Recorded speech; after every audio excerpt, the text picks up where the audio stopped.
Welcome to the Banker Lamp. Please enjoy the video. You start by prepping the art and hardware. Open your design and confirm 300 DPI and correct dimensions. This preserves cut registration.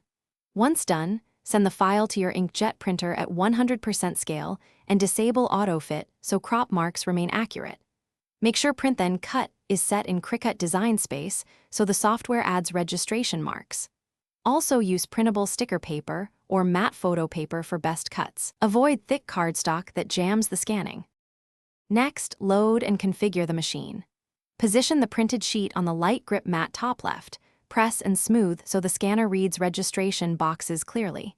In design space, choose the correct material profile, printable sticker paper, photo paper, or copy paper, and adjust pressure down 1 or 2 notches for delicate stocks. Once loaded, verify the black registration square is unobstructed. Press Make It and watch the machine scan. If it fails to find marks, you'll need to reprint with stronger black marks. Finish by unloading and inspecting every cut. Peel the paper slowly from the mat and use a weeding spatula for tiny pieces to avoid tearing. If cuts are incomplete, reload and run a second cut or increase blade depth incrementally, because too deep blades tear and too shallow skip.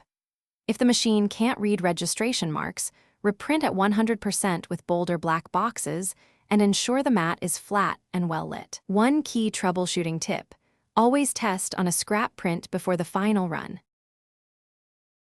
Thanks for watching. If this was helpful, leave a like and consider subscribing. See you next time.